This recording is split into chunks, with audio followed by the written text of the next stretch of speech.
Hello guys, स्वागत है आप लोगों का 10,000 वर्ड की एक और नई वीडियो में। तो जैसा कि हम लोगों ने लास्ट एपिसोड में देखा था, लिन फेंग अपनी लिन फैमिली को बचाने के लिए ब्लैक सी रियलम में जाने का डिसाइड करता है। हालांकि थंडर ड्रैगन के मुताबिक वहाँ पे बहुत ज्यादा खतरा था, लेकिन अपनी फैमिली को बचाने के लिए लिन फेंग किसी भी खतरे का मुकाबला करने के लिए तैयार था। इसलिए लिन फेंग अपने सभी साथियों को लेकर ब्लैक सी रियलम वाले आउटर एरिया के पास पहुंच चुका था, जहाँ पे पहुंचते साथ ही उन लोगों को वहाँ पे एम्परर फायरी क्लैन की कुछ लड़कियां दिखाई देती है, जिनके पीछे वुल्फ डीमन क्लैन के लोग पड़े हुए थे। लेकिन वो खतरनाक डीमंस वहाँ पे उन लड़कियों को पकड़ पाते उससे पहले लिन फेंग वहाँ पे एक बहुत ही कूल तरीके की एंट्री लेते हुए ब्लैक सी रियलम के अंदर अपने कदम रख चुका था, जिसके बाद यहीं से हमारे अगले एपिसोड की शुरुआत होती है। तो अगले एपिसोड की शुरुआत में हम देखते हैं कि वो डीमन वहाँ पे लिन फेंग को पूरी तरह से इग्नोर करते हुए उस लड़की ज़ाओ यू के ऊपर हमला कर देता है, लेकिन उसका वो खतरनाक अटैक वहाँ पे ज़ाओ यू को लग पाता। उससे पहले लिन फेंग वहाँ पे बहुत ही तेजी से मूव करता हुआ न सिर्फ उस डीमन के अटैक को डिस्ट्रॉय कर देता है, बल्कि उसी के साथ साथ वो उस लड़की ज़ाओ यू की जान भी बचा चुका था। वहीं जब उस लड़की को काफी देर तक कुछ भी नहीं होता, तो वो भी धीरे धीरे अपनी आंखें खोलकर सामने की तरफ देखती है, तो वो खुद को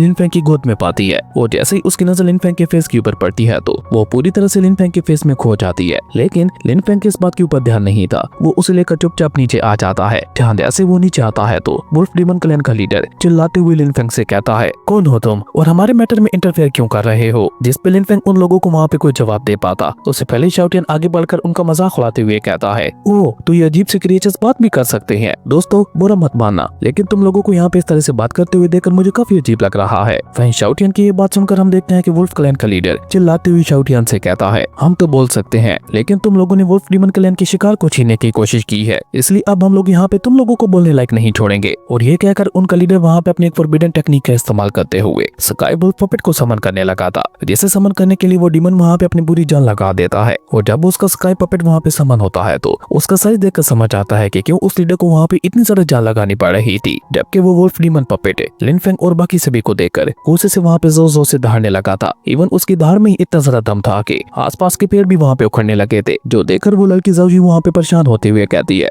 ये डीमन पपेट तो हेमली गॉड के 6th लेवल पे है। और ये कहकर वो वहाँ पे लिन फेंग की तरफ देखते हुए उससे कहती है, बिग ब्रदर थोड़ा ध्यान से। लेकिन लिन फेंग तो वहाँ पे उसकी बातों का कोई भी जवाब नहीं देता। वहीं शाओटियन, जो कि पहले से ही वुल्फ डीमन क्लैन के साथ दुश्मनी मोल ले चुका था, वो वहाँ पे उनका मजाक उड़ाते हुए कहता है, ये क्या बकवास है। और ये कहकर शाओटियन खुद ही वहाँ पे आगे बढ़कर उस डीमन पपेट की धुलाई करना शुरू कर देता है। और देखते ही देखते शाओटियन वहाँ पे सिर्फ अपने 4 ही हमलों के साथ उस डीमन पपेट को खत्म कर चुका था, जिसके चलते वहाँ पे एक बहुत बड़ा धमाका हो जाता है, जो देखकर तो बेचारे डीमन वुल्फ क्लैन के लोग पूरी तरह से बुखला जाते हैं। उन्हें समझ ही नहीं आ रहा था कि अब वो लोग वहाँ पे करे तो करे क्या। जो देखकर लिन फेंग वहाँ पे कोर्ट रूम में शाओटियन को आदेश देते हुए कहता है, इन सभी को भी खत्म कर दो। अपने मास्टर की ये बात सुनकर शाओटियन वहाँ पे और भी ज्यादा एक्साइटेड होते हुए कहता है, ओके मास्टर, जैसा आपका हुक्म। और ये कहकर शाओटियन वहाँ पे अपनी एनर्जी को अनलीश करके एक स्वॉर्ड फॉर्मेशन बनाते हुए उन वुल्फ डीमन से कहने लगा था, लिटिल डीमन से, अब तुम्हारे रियलम के अंदर तुम्हारा ग्रैंडपा शाओटियन यहाँ पे आ चुका है, तो अब से इस रियलम के ऊपर हमारा राज होगा। और ये कहकर शाओटियन वहाँ पे अपनी जॉइंट किलिंग स्वॉर्ड का इस्तेमाल करते हुए उन वुल्फ डीमंस के ऊपर एक बहुत ही ज्यादा खतरनाक अटैक चल चुका था, जहाँ उस खतरनाक अटैक को अपनी तरफ आते हुए देखकर उन डीमंस का लीडर वहाँ पे अपनी वुल्फ फायर का इस्तेमाल करते हुए शाओटियन के अटैक को रोकने की कोशिश तो बहुत ज्यादा करता है। जहाँ पहले पहले तो काफी हद तक वो वुल्फ वहाँ पे अपनी फ्लेम का इस्तेमाल करते हुए शाओटियन की स्वॉर्ड को रोक भी चुका था, लेकिन अचानक से शाओटियन वहाँ पे अपनी डिवाइन स्वॉर्ड की ताकत को और भी ज्यादा बढ़ा देता है, जिसके चलते हम देखते हैं कि वहाँ पे एक बार फिर से बहुत बड़ा धमाका हो गया था।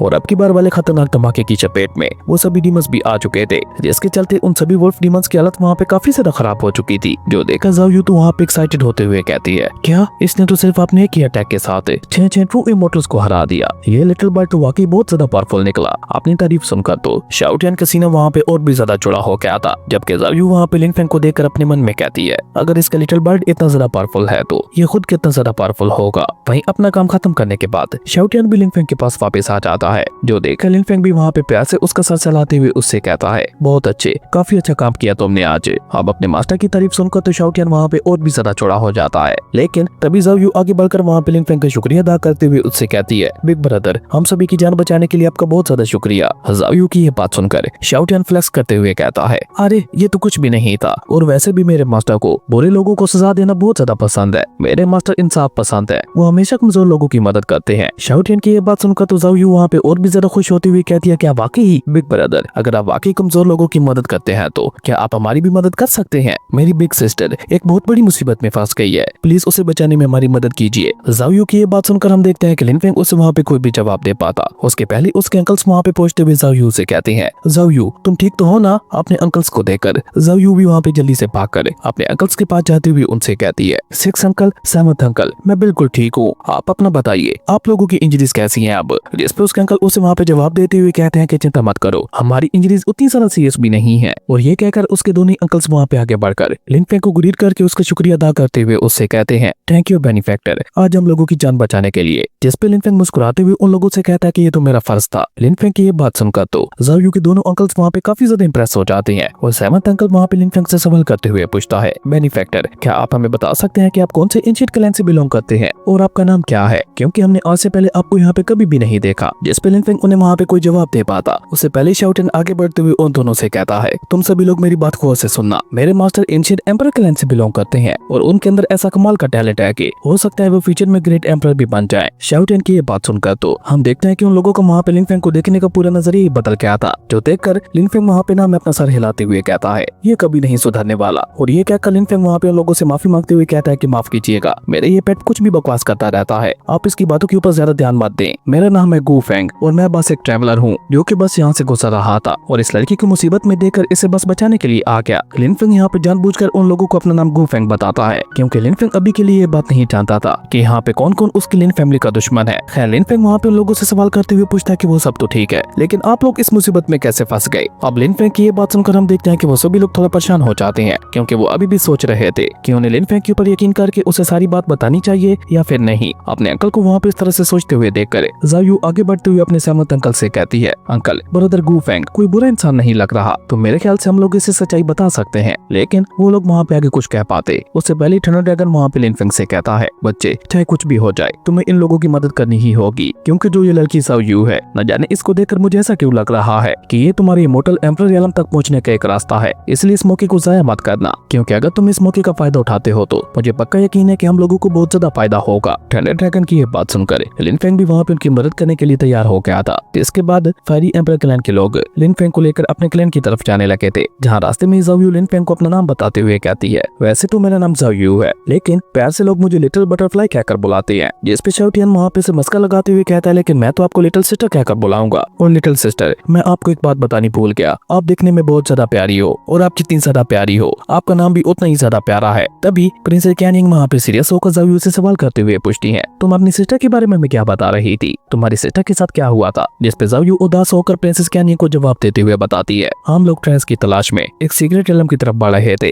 लेकिन रास्ते में मेरी सिस्टर एक अभ्यास के अंदर फंस गई और जैसे हम लोगों ने उसे वहाँ पे बचाने की कोशिश की तो उसमें हमारे काफी सारे क्लैन मेंबर्स भी मारे गए, इसलिए मजबूरन हम लोगों को वहाँ से अपनी जान बचाकर भागना पड़ा, न जाने अब मेरी बहन का क्या होगा। और ये कहकर ज़ाओ यू वहाँ पे काफी ज्यादा उदास हो जाती है। जबकि ज़ाओ यू की ये बात सुनकर सेवंथ अंकल वहाँ पे अपनी बात आगे बढ़ाते हुए उन लोगों को बताता है उस समय हम लोगों को वहाँ से भागना ही सही लगा, क्योंकि अगर हम लोग भी वहाँ पे रुके रहते तो हम लोग भी वहाँ पे मारे जाते, इसलिए हम लोगों ने फैसला किया कि हम लोग यहाँ से वापस जाकर अपने एंसेस्ट्रल आर्टिफैक्ट को लेकर आएंगे, क्योंकि अब ज़ाओ यू की सिस्टर को बाहर निकालने के लिए सिर्फ एंसेस्ट्रल आर्टिफैक्ट ही हमारी मदद कर सकता है। पर अभी हम लोग वापस अपने क्लैन की तरफ जा ही रहे थे, वुल्फ डीमन क्लैन ने हमारे ऊपर हमला कर दिया। और ये कहकर सेवंथ अंकल वहाँ पे एक बार फिर से लिन फेंग का शुक्रिया अदा करते हुए उससे कहता है अगर आप वहाँ पे सही समय पे ना आए होते तो मुझे डर है कि अब तक हम सभी लोग भी मारे जा चुके होते। उन सभी की बातों से लिन फेंग इतना तो जान गया था कि ये सभी लोग बुरे नहीं है। और उसके बाद वो सभी लोग वहाँ पे इसी तरह से बहुत ही तेजी के साथ आगे बढ़ते हुए बटरफ्लाई वैली के पास पहुंच जाते हैं, जिससे वहाँ पे एक सीक्रेट फॉर्मेशन के जरिए प्रोटेक्ट किया गया था और सिर्फ फायरी एम्परर क्लैन के लोग ही उस फॉर्मेशन को खोल सकते थे। इसलिए सेवंथ अंकल आगे बढ़कर वहाँ पे एक पोर्टल बना देता है, जो देखकर वो सभी लोग वहाँ पे बहुत ही तेजी के साथ आगे बढ़ते हुए चुपचाप उस पोर्टल के अंदर चले जाते हैं, जहाँ उस पोर्टल से होते हुए वो सभी लोग सीधा फायरी एम्परर क्लैन में जा पहुंचते हैं। और जैसे ही फायरी एम्परर क्लैन के लीडर की नजर ज़ाओ यू के ऊपर पड़ती है तो उसे देखकर वो वहाँ पे परेशान होते हुए कहता है ज़ाओ यू और तुम बाकी सभी लोग अकेले क्यों आए हो, बाकी सभी लोग कहाँ हैं। अपने ग्रैंडफादर की ये बात सुनकर ज़ाओ यू जल्दी से आगे बढ़कर अपने ग्रैंडफादर को हक करते हुए कहती है ग्रैंडफादर सिस्टर एक अभ्यास के अंदर गिर गई थी, जहाँ पे एक फाइटर ने उसे पकड़ लिया है और ऊपर से उसने हमारे काफी सारे लोगों को भी मार दिया। और ये कहकर ज़ाओ यू वहाँ पे एक ही सांस में अपने ग्रैंडफादर को सब कुछ बता देती है। जो सब सुनकर उसके ग्रैंडफादर उसे वहाँ पे शांत करवाते हुए कहते हैं पहले तो तुम शांत हो जाओ, हम तुम्हारी सिस्टर को कुछ भी नहीं होने देंगे, आप जरा मुझे डिटेल से बताओ क्या आखिर हुआ क्या था। जिस पे ज़ाओ यू शुरू से अपने ग्रैंडफादर को सब कुछ बताते हुए कहती है कि मैं और मेरी सिस्टर सीक्रेट एलम की तलाश में आगे आगे बढ़ रहे थे, लेकिन रास्ते में ही 9 हेलफायर ट्री ने हमारे ऊपर हमला कर दिया। उसकी ग्रीन फायर इतनी ज्यादा खतरनाक थी कि हम लोगों को वहाँ पे कुछ समझ ही नहीं आ रहा था कि हम लोग आगे करें तो करें क्या। इसलिए सिस्टर ने अपनी कुर्बानी देते हुए फायर ट्री को जाकर थाम लिया और इस तरह 9 हेलफायर ट्री ने उसे कैप्चर कर लिया। अगर सिस्टर वहाँ पे अपनी कुर्बानी ना देती तो अब तक शायद हम सभी लोग मारे जा चुके होते। ज़ाओयू की ये बात सुनकर उसके ग्रैंडफादर भी वहाँ पे थोड़ा परेशान हो जाते हैं और वो परेशान होते हुए कहते हैं कि 9 हेलफायर ट्री बहुत ज्यादा खतरनाक माना जाता है, इसलिए हम इस मामले को अंडर एस्टिमेट नहीं कर सकते। लेकिन उससे पहले तो अभी के लिए तुम सभी लोग क्लैन में जाकर अपनी इंजरीज को हील करो और आराम करो, तब तक मैं एंसेस्ट्रल आर्टिफैक्ट को लेकर आता हूँ। और ये कहकर जैसे लीडर वहाँ से एंसेस्ट्रल आर्टिफैक्ट को लेने के लिए जाने लगते हैं तो ज़ाओयू पीछे से उन्हें आवाज देकर रोकते हुए कहती है, ग्रैंडफादर रुक जाइए, मैं भी आपके साथ आना चाहती हूँ। जिस पे अचानक से ग्रैंडफादर वहाँ पे गुस्सा होते हुए ज़ाओयू से कहते हैं, शरारती बच्ची, पहले ही हम लोग तुम्हारी वजह से बहुत बड़ी मुसीबत में फंस गए हैं, अब और कोई शरारत नहीं। अपने ग्रैंडफादर की डांट सुनकर बेचारी ज़ाओयू की आंखों में तो वहाँ पे आंसू आ जाते हैं, जो देखकर उसके ग्रैंडफादर उसे वहाँ पे समझाते हुए कहते हैं, ज़ाओयू आखिर तुम समझते क्यों नहीं हो, तुम हमारे क्लैन की आखिरी उम्मीद हो, अगर तुम्हें कुछ हो गया तो तुम सोच भी नहीं सकती हमारा क्या होगा। और ये सब जानते हुए भी भला तुम इतने बड़े बड़े रिस्क कैसे ले सकती हो, अगर तुम्हारी सिस्टर की जगह तुम वहाँ पे फंस चुकी होती तो हमारा क्लैन भला क्या करता। अपने ग्रैंडफादर की ये बात सुनकर जैसे ज़ाओयू अपने ग्रैंडफादर को हक करने के लिए आगे बढ़ती है तो उसके ग्रैंडफादर उसे वहाँ पे बीच में ही रोकते हुए कहते हैं, और हाँ एक और बात, अब तुम बड़ी हो गई हो, इसलिए अब तुम खुद को लिटिल बटरफ्लाई कहना बंद करो। जब जब तुम ऐसा कहती हो तो मुझे लगता है कि हमारे ग्रेट एंसेस्टर हमें देख रहे हैं, इसलिए ऐसा मत कहा करो। जिस पे ज़ाओयू उदास होते हुए कहती है, पर मैं तो बस, लेकिन इससे आगे वो वहाँ पे कुछ भी कह पाती उससे पहले शाओटियन वहाँ पे चिल्लाते हुए उन लोगों से कहता है, हे क्या तुम हम सभी लोगों को भूल गए या फिर हम लोग यहाँ पे तुम लोगों को नजर ही नहीं आ रहे। अब शाओटियन की ये बात सुनकर ग्रैंडफादर वहाँ पे अपने लोगों से सवाल करते हुए पूछते हैं कि ये जेंटलमैन कौन है, जिस पे उन लोगों में से कोई भी ग्रैंडफादर को जवाब दे पाता। उससे पहले शाओटियन खुद ही उन लोगों को वहाँ पे अपने बारे में बताते हुए कहता है, ये है मेरे मास्टर गू फेंग और ये लेडी है नॉर्दर्न सी की प्रिंसेस और मैं हूँ लेजेंडरी महान शाओटियन पिंक किंग टियन क्लैन का यंग मास्टर, जिससे मिलने के लिए लोगों को लाइन लगी रहती है। शाओटियन की ये बात सुनकर हम देखते हैं कि ग्रैंडफादर तो उसे वहाँ पे कंफ्यूज होकर देखने लगे थे कि आखिर ये घटिया पंछी क्या बकवास किए जा रहा है। लेकिन ज़ाओयू अपने ग्रैंडफादर को गू फेंग के बारे में बताते हुए कहती है, ग्रैंडफादर ब्रदर गू फेंग बहुत ज्यादा कमाल के हैं, अब तक शायद डीमन वुल्फ क्लैन के लोग हम लोगों को खत्म कर चुके होते। वहीं ज़ाओयू को वहाँ पे सिर्फ लिन फेंग की तारीफ करते हुए देखकर शाओटियन उससे कहता है, लिटिल सिस्टर मेरे बारे में भी तो बताओ। हाँ ये पंछी बिल्कुल ठीक कह रहा है, इसने भी हमारी काफी मदद की थी, तो ये भी अपने मास्टर की तरह बहुत ज्यादा कमाल का है। अपनी पोती की ये बात सुनकर हम देखते हैं कि ग्रैंडफादर वहाँ पे काफी ज्यादा इमोशनल हो गया था। वो लिन फेंग को अपने इंट्रोडक्शन देते हुए कहता है कि मेरा नाम है मू यान, मुझे समझ नहीं आ रही कि हम लोग आपके इस एहसान का बदला कैसे चुकाएंगे। और ये कहकर ग्रैंडफादर वहाँ पे अपने लोगों के साथ लिन फेंग को ग्रीट करते हुए उसका शुक्रिया अदा करते हैं, जो देखकर शाओटियन वहाँ पे जल्दी से उनसे कहता है कि किसने कहा कि आप हमारे इस एहसान का बदला नहीं चुका सकते, आप जरूर चुका सकते हैं। अगर आप हमारे एहसान का बदला चुका नहीं चाहते हैं तो आप लोग हमें 2 एम्परर लेवल के ट्रेज और एक बास्केट डिवाइन हब्स की दे सकते हैं। लेकिन इससे आगे शाओटियन वहाँ पे कुछ भी कह पाता उससे पहले लिन फेंग वहाँ पे उसे पकड़कर उसका मुंह बंद करते हुए कहता है कि अपनी ये बकवास बंद करो और दफा हो जाओ यहाँ से। जबकि शाओटियन की ये सारी बातें सुनकर मास्टर मू यान वहाँ पे मुस्कुराते हुए कहते हैं, आपका पेट बिल्कुल ठीक कह रहा है, आप चिंता मत कीजिए, हम लोग आपके इस एहसान का बदला जरूर चुकाएंगे। हमारा क्लैन जितना ज्यादा हो सकेगा आपको एम्परर लेवल के ट्रेस देने की कोशिश करेगा। लेकिन तभी ज़ाओयू आगे बढ़कर अपने ग्रैंडफादर से कहती है, ग्रैंडफादर इन लोगों ने अपनी जान पे खेलकर हमारी जान बचाई है, तो क्यों ना हम लोग इन लोगों को लेकर अपने क्लैन के डिवाइन ग्राउंड में चले। जिस पे मास्टर मू यान भी उसकी हाँ में हाँ मिलाते हुए कहते हैं कि तुम बिल्कुल ठीक कह रही हो और यही सबसे बेस्ट रहेगा। और वैसे भी मैं एंसेस्ट्रल आर्टिफैक्ट को लेने के लिए वहाँ पे जा ही रहा था, तो अगर आपको और आपके साथियों को बुरा ना लगे तो प्लीज आप हमारे साथ चलिए। जिस पे लिन फेंग उन्हें वहाँ पे कोई जवाब दे पाता उससे पहले शाओटियन जल्दी से वहाँ पे अपना मुंह खोलते हुए कहता है, अरे इसमें बुरा लगने वाली क्या बात है, वैसे सच कहूँ तो आप बहुत ज्यादा नेक दिल इंसान है, पर आप चिंता मत कीजिए, अब जब आप हमारे लिए इतना कुछ कर रहे हैं तो मैं भी आपसे वादा करता हूँ कि मैं हमेशा अपनी ग्रैंड डॉटर की मदद करूंगा। जिस पे मास्टर मू यान मुस्कुराते हुए कहते हैं, ये तो और भी अच्छी बात है। और ये कहकर वो डिवाइन ग्राउंड की तरफ आगे बढ़ते हुए उन लोगों से कहते हैं, प्लीज हमारे पीछे आइए। उसके बाद सीन चेंज होता है जहाँ मास्टर मू यान उन सभी को लेकर अपनी डिवाइन लैंड में पहुंच चुके थे, जहाँ पे उनके फायरी एंसेस्टर का एक बहुत बड़ा स्टैचू भी बना हुआ था, जिससे निकलने वाले ओरा को महसूस करके लिन फेंग वहाँ पे थोड़ा चौंकते हुए कहता है, ये तो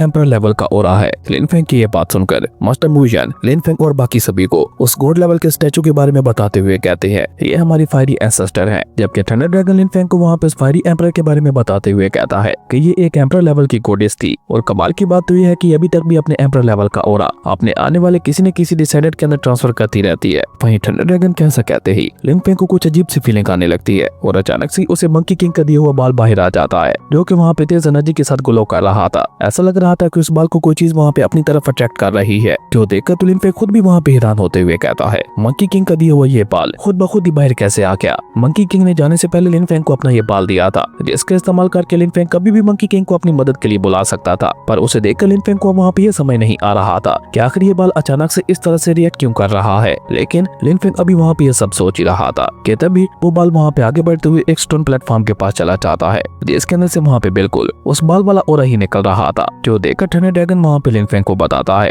कि स्टोन प्लेटफॉर्म के अंदर भी एम्परर लेवल का ओरा मौजूद है, जो कि उस स्टैचू वाली एम्परर से भी ज्यादा पावरफुल दिखाई दे रहा है। अब थंडर ड्रैगन की ये बात सुनकर हम देखते हैं कि लिन फेंग वहाँ पे अपने दिमाग के घोड़े दौड़ाते हुए कहता है, अगर ऐसी बात है फिर तो ये जरूर से किसी ग्रेट एम्परर का छोड़ा हुआ रेलिक होगा। लिन फेंग की ये बात सुनकर हम देखते हैं कि थंडर ड्रैगन उसे वहाँ पे जवाब देते हुए कहता है, ये मैं यकीन के साथ नहीं कह सकता क्योंकि मैं अभी तक पूरी तरह से रिकवर नहीं हो पाया, इसलिए मैं इस स्टोन प्लेटफॉर्म की मिस्ट्री को नहीं समझ पा रहा। पर इतना मैं यकीन के साथ कह सकता हूँ, ये स्टोन प्लेटफॉर्म ये तुम्हारे लिए एक बहुत बड़ा मौका साबित हो सकता है। इसी बीच हम देखते हैं कि मास्टर मू यन वहाँ पे आगे बढ़कर लिन फेंग और बाकी सभी को अपना एंशिएंट स्टैचू दिखाते हुए कहते हैं, ये स्टोन स्टैचू हमारी एंशिएंट एंसेस्टर का है, जो कि कभी इमोर्टल फायरी एम्परर हुआ करती थी। इनसे निकलने वाला ओरा बहुत ज्यादा पावरफुल है, जिसके चलते यहाँ पे आने वाले हर एक कल्टीवेटर को अपने ऊपर एक अजीब सा भारीपन महसूस होता है। लेकिन आपको घबराने की कोई जरूरत नहीं है, क्योंकि वो ओरा प्रेशर इस स्टोन स्टैचू की वजह से ही आपके ऊपर पड़ रहा है। लेकिन मास्टर मू यन कहाँ जानता था कि लिन फेंग को तो वहाँ पे अपने ऊपर कोई भी ओरा प्रेशर महसूस नहीं हो रहा। वहीं मास्टर मू यन अपनी बात आगे बढ़ाकर उदास होते हुए कहता है, अफसोस किसी कमीने ने हमारी एंशिएंट एंसेस्टर के ऊपर सीक्रेटली अटैक करते हुए उन्हें जान से मार दिया था, और तब से लेकर अब तक हमारा क्लैन दिन ब दिन कमजोर होता चला जा रहा है। अब बस हमारे पास ये एंसेस्ट्रल आर्टिफैक्ट ही बचा है, जो कि हमारे क्लैन को बचाए हुए है। और ये कहकर मास्टर मू यन वहाँ पे लिन फेंग से कहती हैं, यंग मास्टर गू फेंग, अगर आपको यहाँ से कुछ भी चाहिए तो आप वो ले सकते हैं। जिस पे लिन फेंग वहाँ पे उसी स्टोन प्लेटफॉर्म की तरफ इशारा करते हुए कहता है, माफ कीजिएगा, लेकिन क्या आप मुझे इस स्टोन प्लेटफॉर्म की ओरिजिन के बारे में बता सकते हैं कि ये आपको कहाँ से और कैसे मिला था और इसकी कहानी क्या है। लिन फेंग की ये बात सुनकर तो सभी लोग वहाँ पे उसी स्टोन प्लेटफॉर्म को ही देखने लगे थे, और इसी कमाल के सीन के साथ ही हमारे अमेजिंग एपिसोड यहीं पे खत्म हो जाता है। दोस्तों, अगर आप लोगों को ये वीडियो अच्छी लगी तो लाइक कर दें, और अगर चैनल पे नए आए हो तो सब्सक्राइब करते जाना। तो मिलता है एक न्यू वीडियो में, तब तक के लिए बाय।